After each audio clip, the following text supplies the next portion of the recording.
Stay dull. They sent me out to Briar Hollow at the end of mud season, back when the wind could still carry a bale of hay off a truck bed and the gravel popped under tires like bacon. I worked meters for the county utility, temping where folks either didn't pay on time or the old hands didn't care to drive. My job was to count what people used and write it down with a stubby pencil that always made my gloves smell like cedar shavings.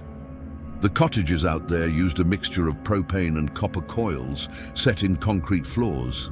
There was a diesel generator down by the marsh, behind a chain-link fence with a padlock that had been painted over so many times you couldn't even tell if it was rusting or just drowned in color. Briar Hollow wasn't far off the highway, but you'd think it was a pocket people forgot to empty before they washed their jeans. Pine, low hills, collars of yellow grass pressed flat by old snow. The road in was one lane, patched so often the tar lines looked like veins. The hollow was a circle of cottages around a commons with a pump that worked if you cranked slow. There was a store with a hand-painted sign that gave up on spelling halfway through. The O in grocer had been fixed with a brownish paint that didn't quite match.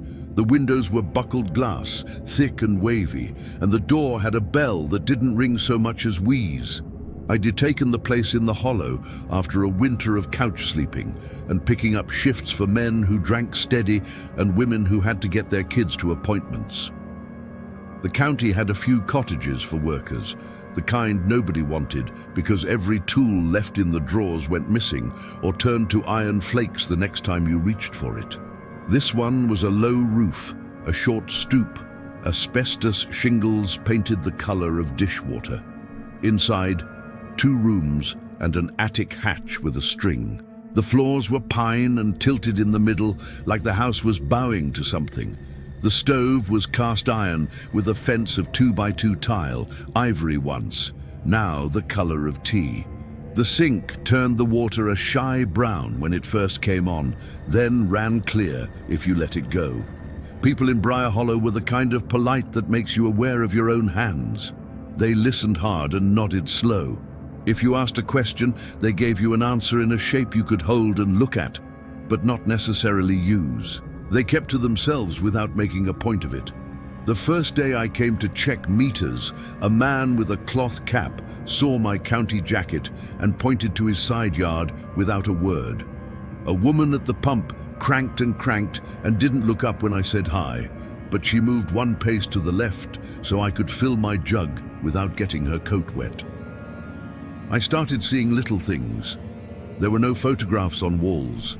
You know how most places you will find a frame with sun-faded edges where a picture used to hang, or a calendar with babies in crocheted hats. None of that. The furniture was old, but not shiny old. Oak tables oiled to a dull glow, never bright. Tin flower bins rubbed with something that took the glare down. My landlord, a man named Hurley with a wide chest like a freezer, had wrapped duct tape around the face of the thermostat until the display showed through a cloudy rectangle. The store had a barcode scanner that beeped soft, like it was embarrassed. The counter was scrubbed until the wood fibers raised up rough as a cat's tongue. Even the inside of the kettle, and that I only saw because I'm nosy, was scoured with ash until it took on a charcoal tone, as if someone was polishing away light, not stains. It made me feel like I was glancing off something nobody wanted named.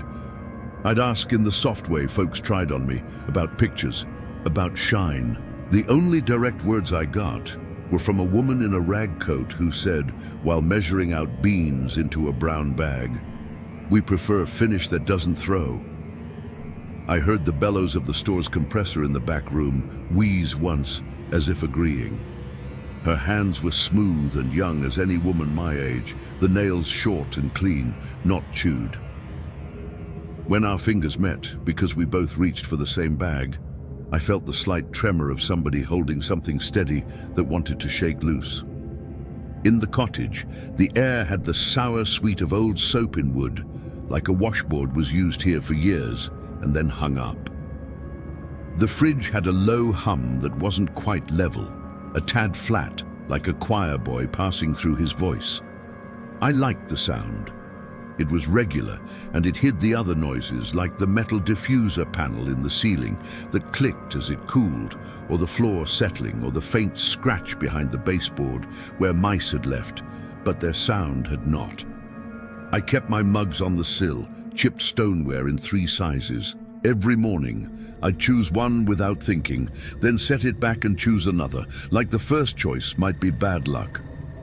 Coffee steam carried the smell of paper filters and a thin, burnt note when I let it sit too long on the burner.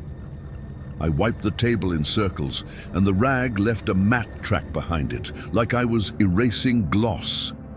The attic hatch had a cord. It took me a week to get curious enough to pull it. The ladder came down with that dry cedar sliding on cedar sound. I breathed the smell of cold wood and attic dust, a clean dust, not the soft, moldy kind, like flour sifted through your hair. The space was low, roof lines close. It held what you expect: a coil of wire, a tin pail, a box of dead outlet covers, a child's sled with a split runner. In the far corner, under bat droppings and the thin, bright stripes of light that squeeze under slate, I found a cloth-wrapped rectangle. The fabric was once a curtain, printed with little flowers, now grey as a sidewalk after snow. I brushed it with the back of my hand, and dust took the shape of my fingers on the cloth, as if I was leaving notes on skin. I knew it was a mirror before I unwrapped it. It was small, a hand mirror, with a wooden handle worn down smooth, not fancy, maybe something a girl got from her aunt. The glass had a haze at the edges, that slow, creeping silver sickness from old age. I held it up because that's what people do when they find a mirror.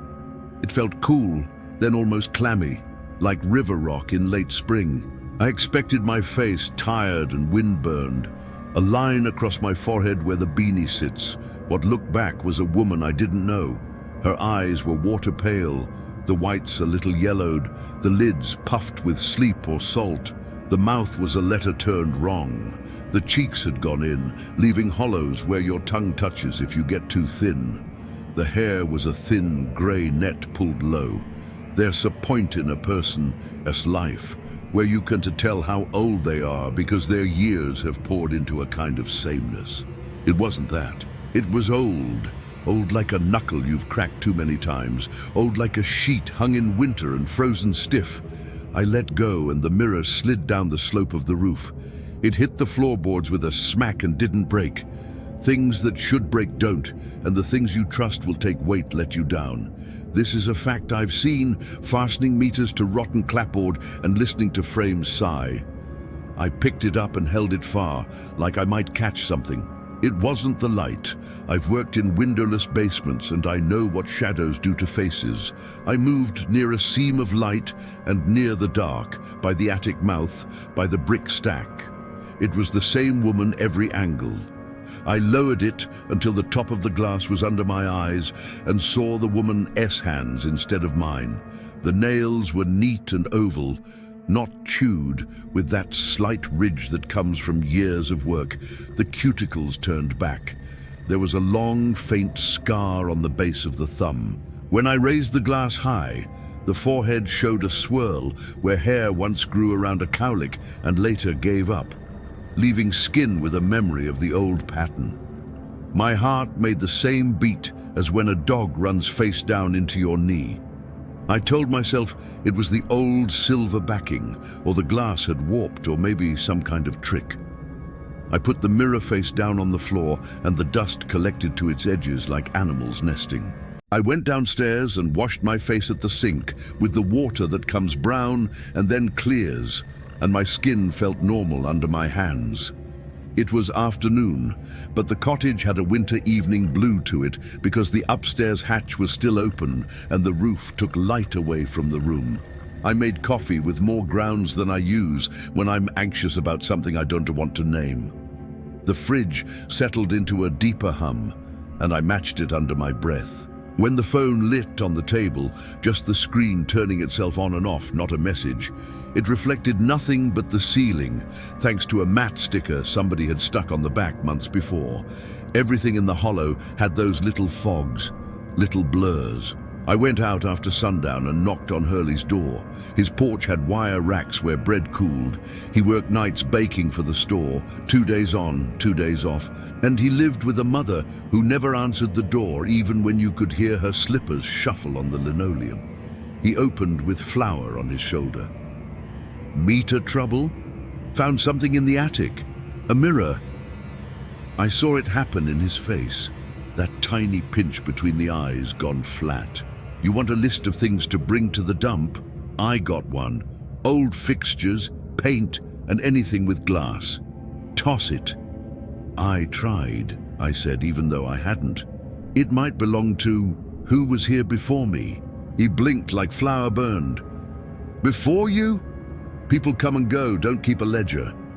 I thought you kept an old woman's name on the doorbell, a smear where you'd take it off. His jaw worked. Glass breaks kids. That's what my mother says. He pointed his chin at my jacket. Read your meters, keep your receipts, bring your slips to me by Friday. That's all that's needed. Right, I said. He nodded once, slow, and in that nod there were more words than I wanted to hear. The next morning there was a paper tacked to the store bulletin board. Thumbtacks sunk so far, the paper wrinkled around them. Water advisory, it said in county font. Elevated turbidity due to spring runoff.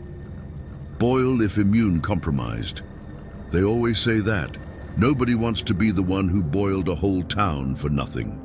Beneath it, someone had written in neat pencil, no polishing until cloud cover returns. The pencil lines were thin, but the pressure had dented the paper, so you could feel the words with your fingers.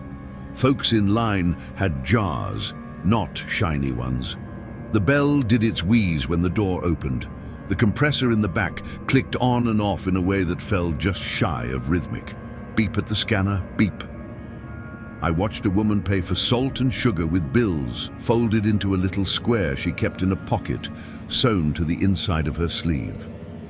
When she put coins on the counter, she turned them so the dull side faced up. I made my route, meters half sunk into ground, reading windows fog so you had to thumb them to see the numbers. In one yard, a boy's bike leaned on a fence, the paint on the handlebar grips worn to cloth. When I lifted the cover off a curbside box, I found a frog squatting on the brass, the green of slick lettuce, eyes black as buttons. The numbers rolled over on the meter while I watched. A clean tick. A neighbor's screen door banged slow, as if it weighed more than screen doors usually do. I was doing long division in my head that night. How many gallons, how many kilowatts, when I noticed my spoon. I'd left it shining by habit when I'd scrubbed it, and the curve had dried to a soft glare. The window passed something slow across it, a cloud or the roof line, a pale shape, then gone. I found my face in it and saw nothing odd. That gave me the breathing space I needed to lie to myself. Attic glass goes strange. Spoons are fine. The mirror had a name, silvering, and I knew something about things that go wrong with age. The woman I'd seen could be someone else's stuck image, a ghost in the glass that hadn't caught up yet. That made me laugh once, then stop. I slept and woke and slept. The fridge took a higher pitch, a whine. I matched it and fell off into that place where your brain dips and jerks like a fish. In the morning, the mirror was on my kitchen table. I hadn't brought it down. I knew I hadn't, because I avoided that hatch since I'd closed it. I hadn't stepped on the chair I kept under it, and I would have because the chair creaks in a specific place that is as much a sound as a shape, like a man clearing his throat in another room and stopping there, not going on to speak. The mirror lay face down. Dust had smeared. The handle made a perfect arc of clean wood where I must have grabbed it and carried it down without memory. I told myself you can count on what you remember not to do when you re-worn out. I told myself that twice. I flipped it over and the glass showed my ceiling, then turned to catch my hands. For a second it was me. Then the fingers went white and narrow, and I saw a thin gold ring on the left hand, a flat old ring that had been repaired at some time because the band didn't match the head. I looked at my own hand. It was bare. I held the mirror, so that my hand and the hand inside sat side by side. The one in glass had a little notch scar on the base of the thumb. I put my thumb on the glass to match it, and the cold of it went through my skin like a taste. There's a feeling when you drink hose water in August. Clean, metal cold, a slab of heat cut away from your tongue. That hit me then. I pulled back, and the glass clouded for a second like breath on a window in winter. The fixtures in the cottage had mottled surfaces, not just because of time. Someone had taken the trouble, over years, to rub them down. Even the nails hammered into the back door's frame were rubbed with something dark, like you might polish shoes. When I asked the clerk for polish at the store, she gave me beeswax and a rag and said, "This is what we use." I held up a bottle of metal cleaner with a ship on the label, and she looked at me the way a person looks at someone about to step on a rattler. Slow, not loud. She said, "Don't use that." I put it back. She bagged my nails and wax and said, "Weather's moving." Not a superstition, not a point of pride, statement of fact.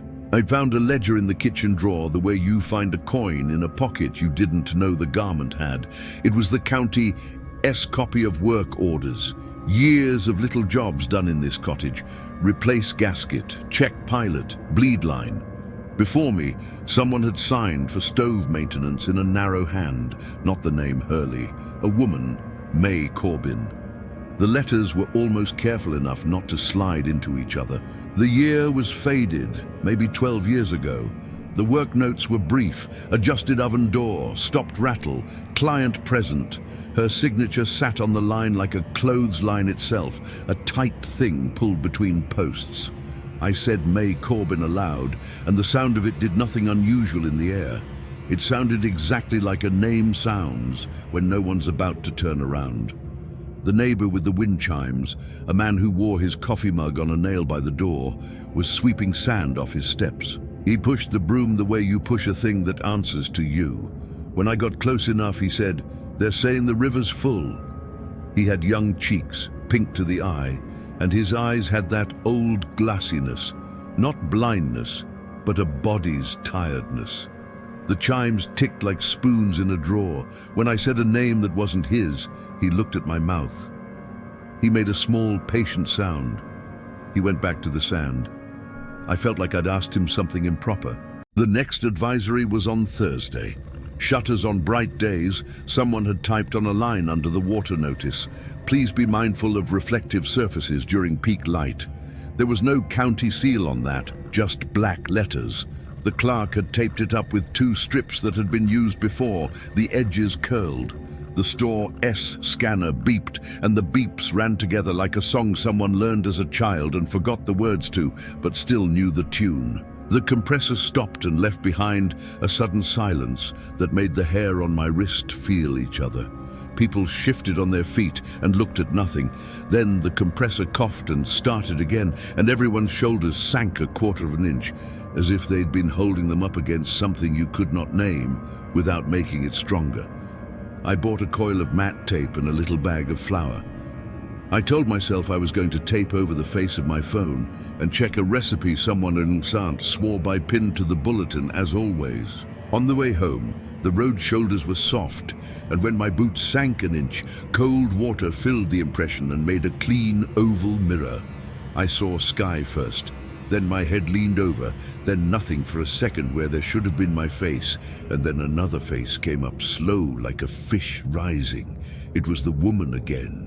The water trembled from my tread, and her cheeks trembled too, not because they reflected me, but because they were their own water.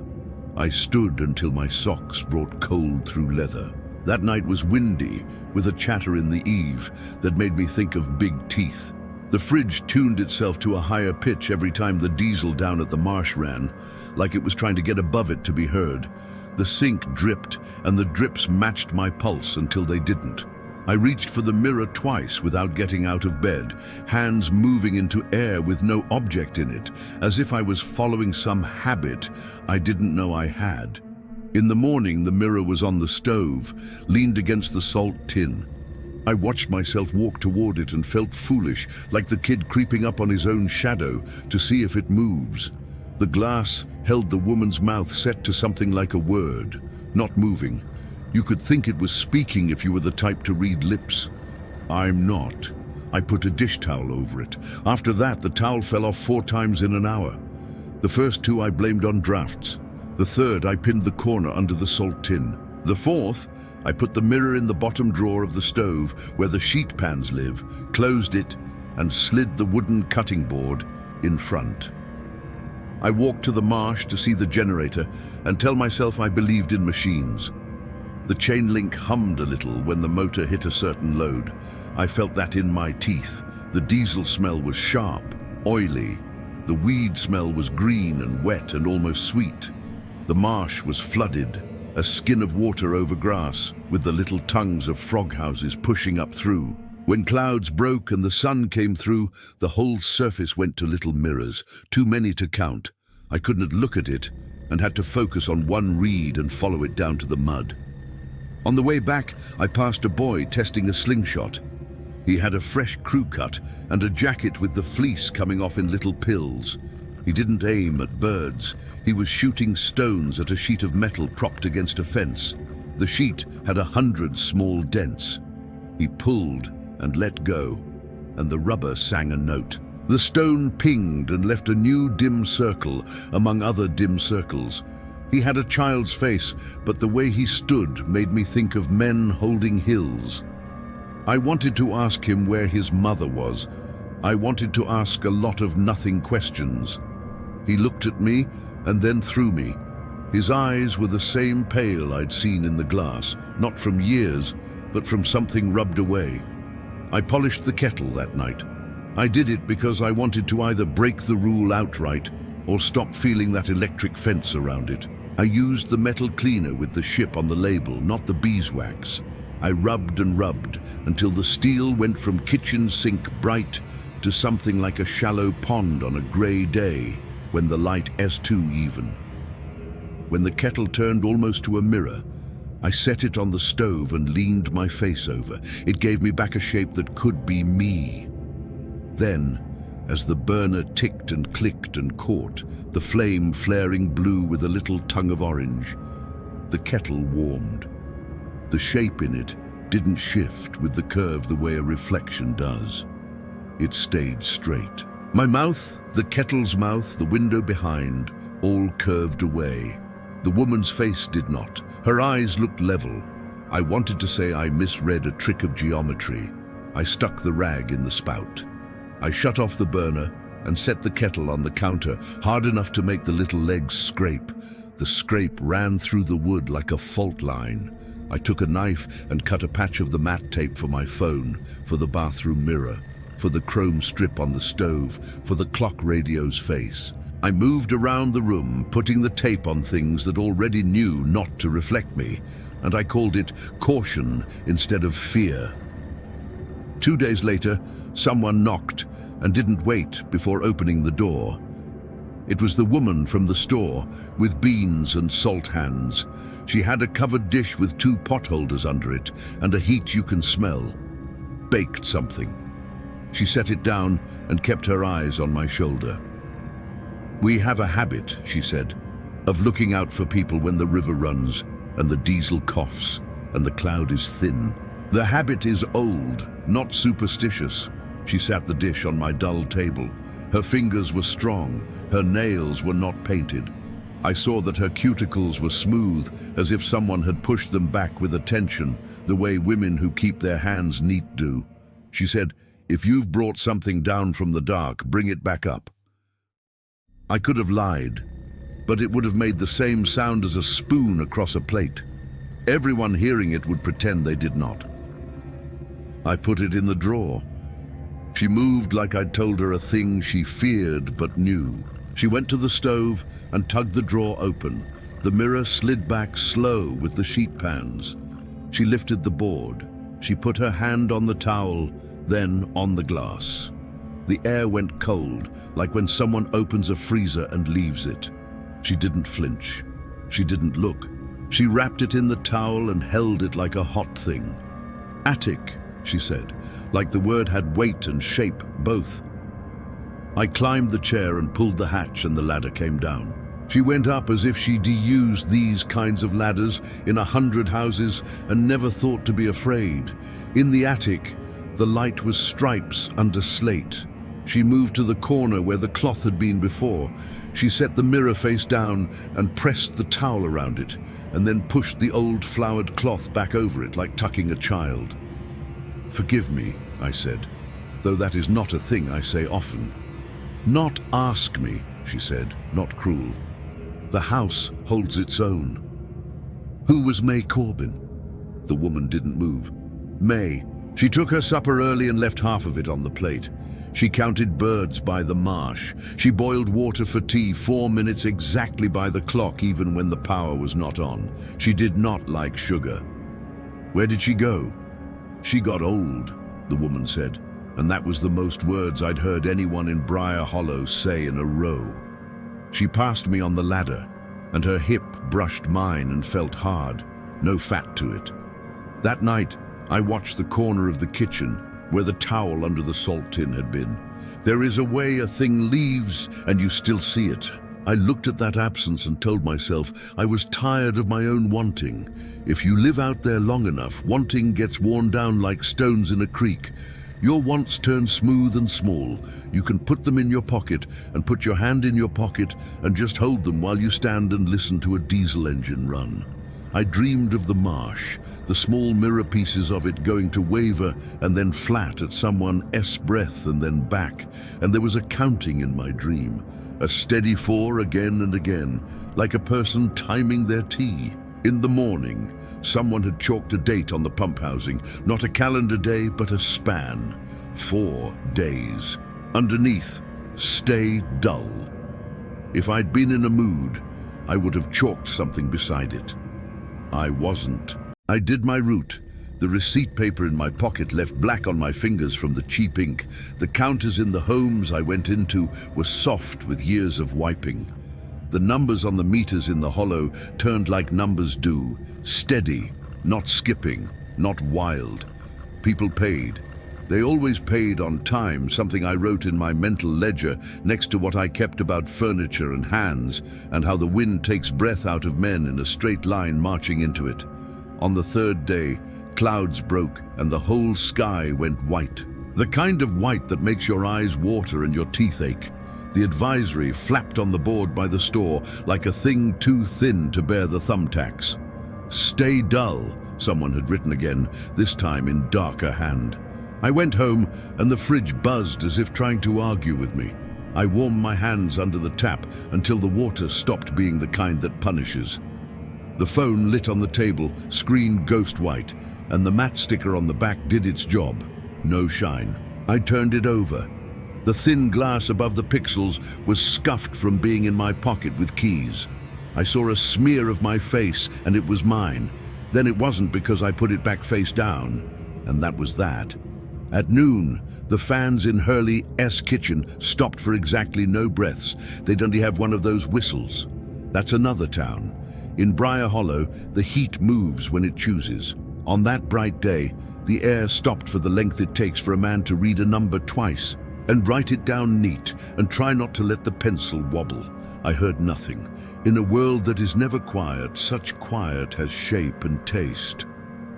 I went outside and looked at the marsh and went back in because the sight of all that light on water made my nerves pull back from my skin and fold into themselves. I drank from the hose moving water around in the gut of the house. The hose spit air first, then water. Then the water went clean and cold, and it tasted like every summer in before. It ran over my tongue and made the skin pull tight. I shut it off. The drips slowed, and then for a second, one drip hung a little too long and had the weight of itself suspended, and I saw something in that bead that made my stomach drop.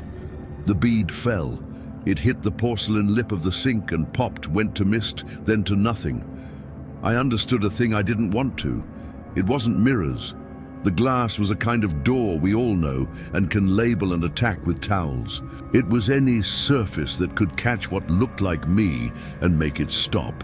If a thing reflected the right way, it would not give me back to myself, but give me a picture of what I would be if years ran like water the wrong way. I ate what the woman had brought me, some bread thing, savory, with a little piece of boiled egg hiding inside it like a surprise you would give a child, and ate it standing up. It was good, salty and soft, and gone before I made a decision about whether to keep living in a place like this. You can live anywhere if the meter balances. You can't if it doesn't. I had no other place to go, no other place to count. That night I woke to the sound of something soft happening and realized it was me crying, not loud. Face turned into the crook of my arm. It was a domestic kind of sound. The fridge laid down its hum and took up a higher hum, trying on new voices to see which one would soothe me, like a person. The mirror was back on the kitchen table in the morning. The towel was on top of it. The flowered cloth had a new wrinkle. I sat and watched it from the other side of the table without moving and thought maybe a mouse had pulled it down through some path unknown and then dragged it here. I am not a woman who gulps at ghosts. I told myself all the lies. I lifted the towel and held the mirror propped against the salt tin. I looked, and at first it was nothing. Then the woman arrived, the way people arrive at the end of a walk. Not all at once, but foot, then shoulder, then a breath. I had a moment to look around the edges to test the arrangement, to note that the salt tin ES reflection showed the same as it always did. Grain like weather in a wooden fence, and then I had to meet her eyes, because there are only so many places you can look before your own eyes pull you to theirs. She looked like a person who had a life. There were places on her skin where a child once pressed a red cheek. There were grooves by the mouth where she'd held in laughter or pain multiple times. The eyes were pale because they had looked at light that gave nothing back and then at light that took something away. I saw the little ridge in the thumbnail, that long ago cut. I saw how the hair had thinned in patterns that a woman knows, at the part, at the crown, around the ears. I saw a necklace tan line where no necklace hung now. When you live with women, sleep near them, ride buses with them, you come to know these small things without thinking. My heart made a decision under me without my consent. "You're May," I said, but not out loud. Or maybe I did. My mouth did a thing. The word felt like a coin you press and press until the face wears away. I have had hunger, the true kind, and thirst, and cold. But I have never felt the kind of wanting I felt then.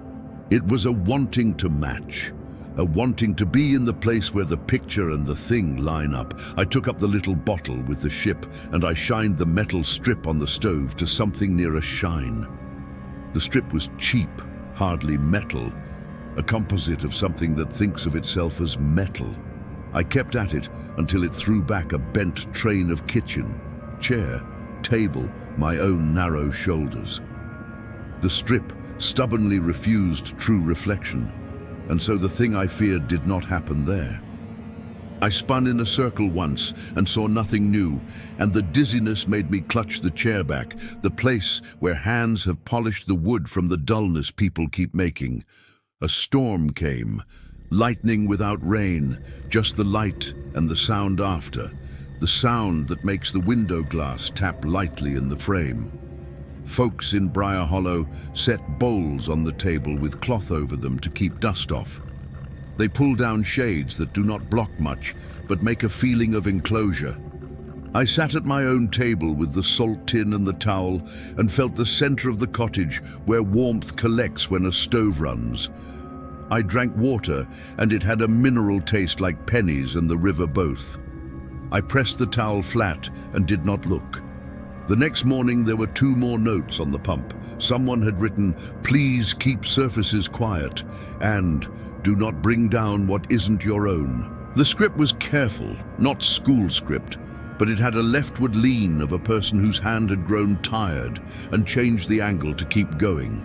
The chalk dust on the metal had turned a little paste with dew. The hand that wrote it was probably young. I understood why their movements were slow and their eyes looked tired beyond their cheeks. They live like this. They live with their own pictures, threatening to stand up and walk around the room. On the 5th day, something in the cottage clicked 3 times at the same time the diesel coughed, and that was the kind of synchronicity that makes you hate clocks. I stood and counted to 4 and back, like a person breathing in a Lames class. The air staled. The mirror waited. I let myself think one more story. I thought maybe the face was what the glass remembered of the last one it loved in it. I took out the ledger again and ran my finger over her name until oil from my skin made a little shine on paper. I stood in the bathroom where there is no mirror. Someone had removed it and never spackled the scars where screws had been. I stared at the indents where the screws once were and tried to pretend I could push them back and never see my face again if I did.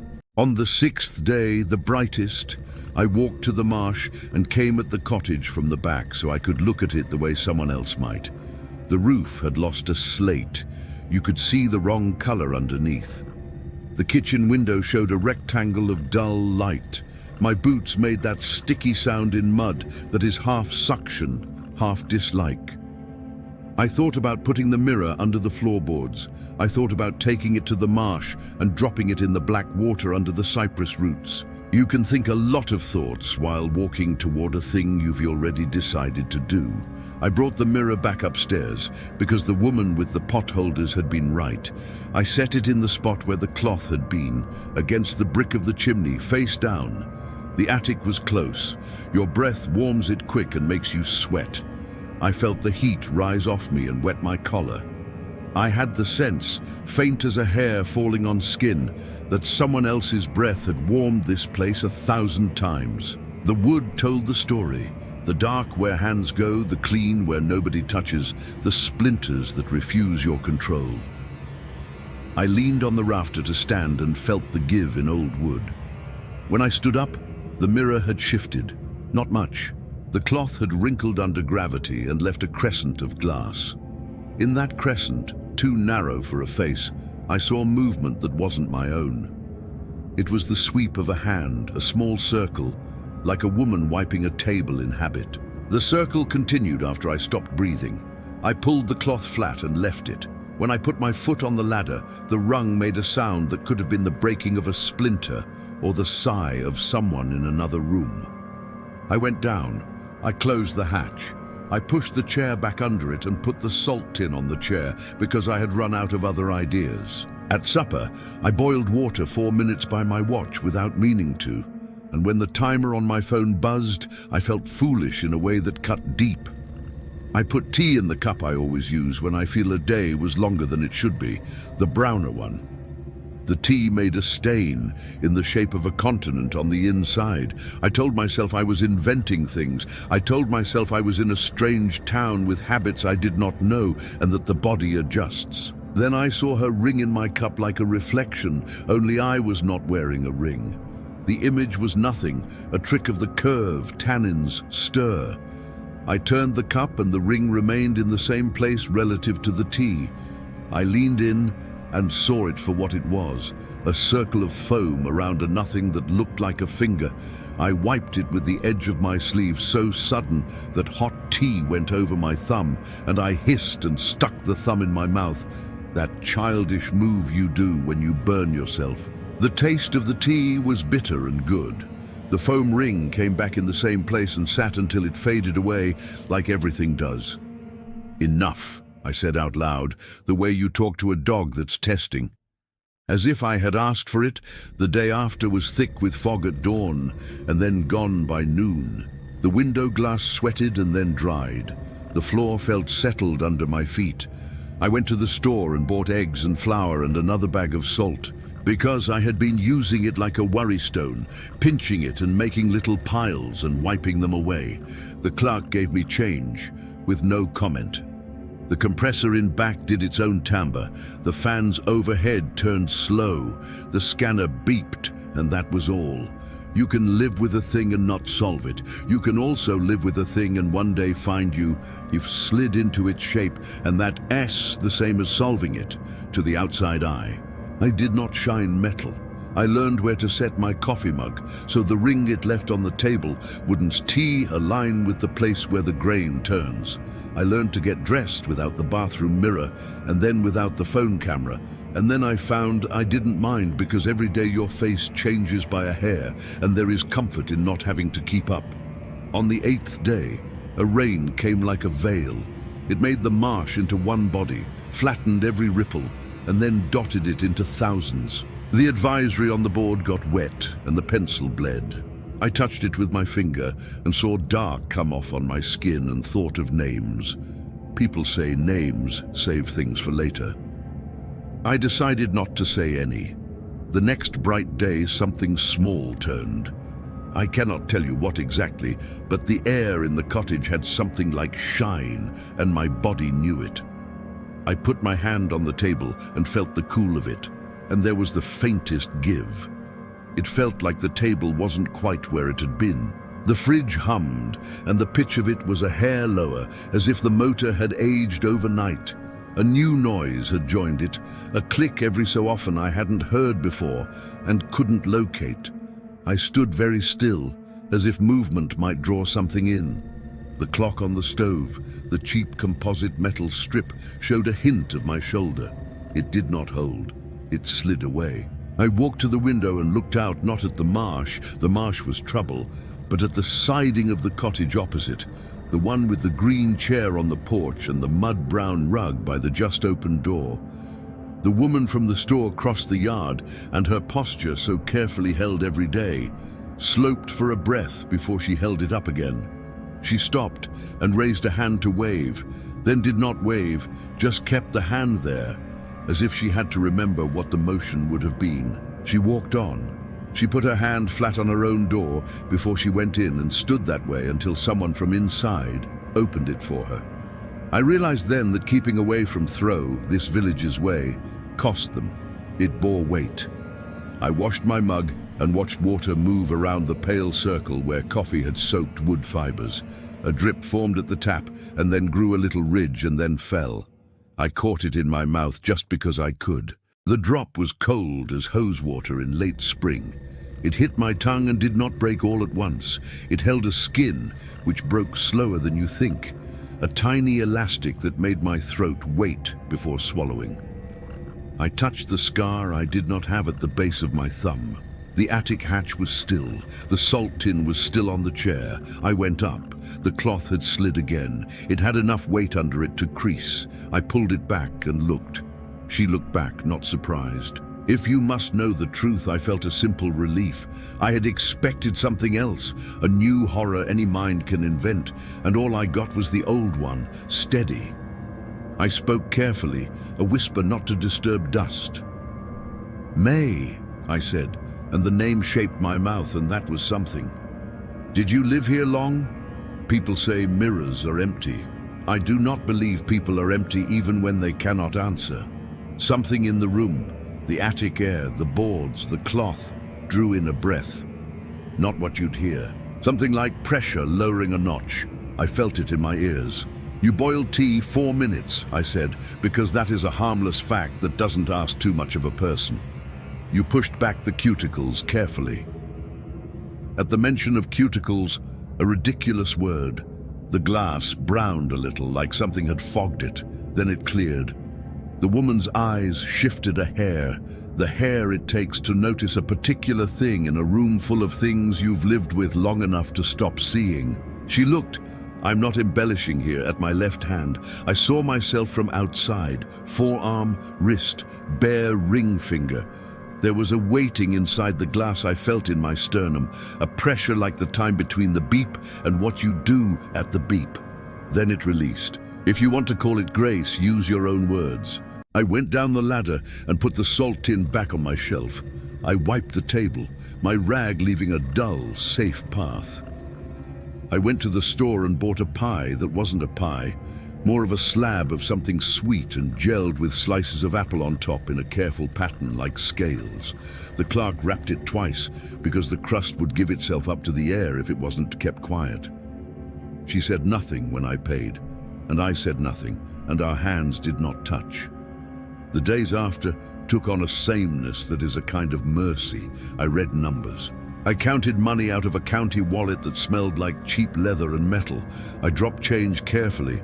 I avoided the marsh at noon. I polished nothing. I let my hair go. I didn't test the spoon. I didn't look into any bead of water longer than you should. I learned how to set my chair so that when I sat, the chair would not be reflected in the black of the stove's glass door. I could have lived that way, and maybe I would have, if not for the heat. Heat does not do well with dull. It wants to bring oil up out of wood, wants to make things shine. It raises sweat, and sweat has gloss, and gloss is a bridge. That week we had a hot day, a day with grit in the corners of your eyes, the feeling of hair lifting off the back of your neck. People in Briar Hollow pushed their shades up because otherwise air didn't move. The clerk propped the store door with a brick, and the wheeze from the spring made it sound not in greeting but in battle. The compressor sounded tired. Someone wrote on the board, "Keep to the low," and by that they meant keep your eyes on the band of the world that want to catch the sun. I lasted until mid-afternoon. I got lightheaded and went to the sink and put my wrists under cold water. The metallic taste of hose water rose in my mouth the instant the tap opened.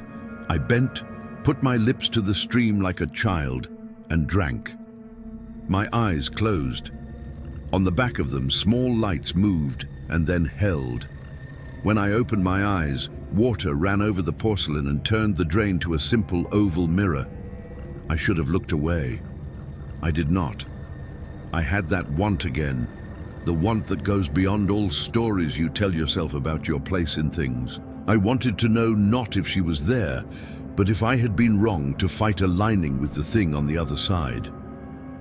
The drain's little mirror gave me the woman quickly, as if the path between was short. Her face was gaunt and true. She had a cotton pad damp somewhere off to the side I could not see, the way you do when washing your face at night. She held herself like someone who still cares to look decent when nobody is looking. I didn't hear footsteps. I heard the change in the air. The doorway drew. The woman from the store, the one with the careful hands, stood with one hand on the frame. The hand was white. She looked at my position, my neck bent to the sink, not strategic, not heroic. And then she placed herself between me and the stove in such a way that all the small shines in the room were covered by the angles of her body. It was one of the most intimate kindnesses I have ever received. She did not put the water off. She did not lift my chin. She stood like a person blocking a wind for a child and let me be. The water ran, and what had been a mirror became a mess of bubbles and then a sheet, and her face slid off it and away. The woman moved. She reached past me and turned the tap, slow, so the arc of water did not make another little world below. "Sorry," I said. "I don't know why. I did know why. I wanted to be with what is old and terrible because it was mine." She had words then. She set her hands flat on either side of the sink and let her fingers rest with their tips on the wet porcelain. "We keep things dull," she said, "not for looks, but because some faces don't match up with time. Some will try to catch you and pull you forward, make you meet yourself before you earned it. We put the shine down. That is what we do." She breathed. "If you wake looking older, forgive your bones, forgive your skin, and find something that needs doing." She took her hands away and dried them on her apron by pressing, not rubbing, as to not make a shine on the cloth. "There was a woman once, before you. She thought she could walk toward it and bring it to her like hiving bees. She thought there was a bargain to strike. She boiled her tea 4 minutes every time. When we went in after, we did not see her face in any surface, not the kettle, not the spoon. We saw our own." She stopped. "It does not take you somewhere. It takes you through yourself too quick." I touched the base of my thumb without meaning to. There was no scar. I wanted one. "What happened to her?" She straightened. The slow, careful way of someone whose body is a barn where animals sleep, each in their stall. "What happens to us?" she said. only sooner. And then the end you would have had anyway. We don't say her name because names take the friction off things and make them slide. After she left, I wanted to hurl the mirror off the marsh bridge and hear it go to sand at the bottom. I wanted to polish every surface until the village took me into the road and made me go. I wanted to put the mirror away and forget it. I did none of those. I sat, and when it got dark, I lit the stove, and the blue tongue of the flame made the room feel honest. I slept and woke to the sound that a cup makes when it moves slightly on a table, because the house has settled itself a quarter inch. I lay still. I saw the motion in my mind without seeing it in the room. I lay that way until light came behind my blinds, the thin, harmless light of morning before the big shine. I got up and went to the table. The mirror lay on its back. The cloth had fallen right with it, all arranged the way a careful person would arrange it. The towel was folded. I lifted the mirror and held it to the level of my eyes. What I saw was me, just me. Hair, a handful of days not washed, a crease from the pillowcase, a chip in one tooth from being a kid who fell off the handlebars one summer night when the town fair ran. I felt the relief, like a bruise being pressed after it has stopped blooming. I put the mirror on the table and drank coffee and ate a piece of the slab I had bought that had a touch of salt under the sweet. I carried the mirror upstairs and laid it where it belonged. I came down, I tied my boots. I went to work. At midday, I went in a house where the meter is inside because some long ago man built it into the pantry. The woman there had her hair in a scarf, and the smell of starch and onions lived there with her. She had a boy at the table drawing trucks with the ruler edge of a cereal box. The scanner beeped at the store down the way. The compressor wheezed and was silent. I did the numbers and walked back to the door. She'd left a glass of water on the counter for me, because that is what people do for county workers that they are not kind to, but not unkind either. The glass had been frosted with steam from boiling something, and as it cleared, the inside became a window. I bent because habit is stronger than prayer. The old face met mine and did not flinch. I didn't drop the glass. I set it down, and the bottom made a clink like a bell rung with a mitten. My legs went soft, and I found the door frame by the muscle memory of men who work in other men. Houses, and nowhere to put their hand when they need to stand a while. The woman by the onions didn't turn to me. She stood with her hands around the handle of a pan and did not move. I saw the muscles in her forearms under the scarf. She was a young person. Her arms had the lines young people's arms have when they work. The rest of her did not move, did not breathe in that moment, you know, because your own breath stops to keep a secret. I made my way out. I did not say thank you because the word would sound wrong in that air. I went back to the cottage and sat. The hum of the fridge found a new low and stayed there. The clock on the stove made its digital numbers with uneven light, as if even they were tired. In the window, the day rode on, and in the marsh beyond, light made my fears into fish coming up for air. I took the ledger and put it in the drawer where the mirror had slept and shut it softly. I went to the attic. The cloth lay over the mirror. It had always been there, and it will be there after. It is a strange thing to live in a place where people are born and go through the motions of their years in a house with no photographs. You still have birthdays. Someone still brings you bread with gelatin and apples and sets it on your table. Someone still writes a date on the pump housing. The river still pulls. The diesel still coughs at the marsh. The children still draw trucks with boxed cereal edges and slingshot stones at a metal sheet.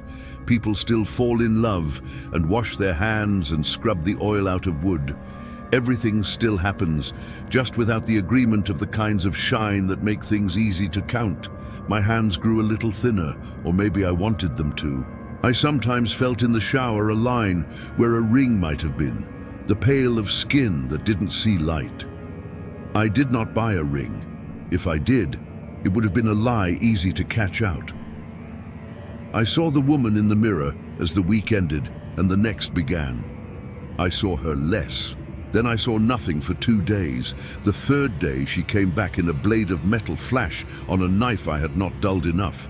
And she was closer than before, not in distance, but in some other measure. I don't have the terms for how close something is when it uses years instead of feet. I said, "I'll get there," before I could stop my mouth, and the glass went hot and then cold. No one in Briar Hollow said anything to me about it. They said morning and you good and payday, and diesel S-heavy today. They did not stop me, so they could teach me their ways, because those ways are not matters you give lectures to strangers about. They are friction. They are hands absorbing the shine off a world, so the world will stop asking you to meet it too soon. Everyone wanted me to learn, without needing to learn. I learned a little. I kept my head down when the river went to glass. I set my cups on coasters, rough side up. I folded my towel to a dull square and let it stay spattered with grease, because grease is better than gleam. I did the job. I wrote numbers. I cleaned the farmhouse sink with an abrasive that took away with it a tiny amount of porcelain every time. I waited to see if my face in the mirror would be me or the woman I was going to become. And I tried not to understand how small the difference between these things really is. One evening, when the fans in Hurley's kitchen slowed without a whistle to mark it and the heat stood still in my own house, I opened the fridge and listened to its motor hold a note, like a person's voice held before the bridge of a song and then drop. I matched it.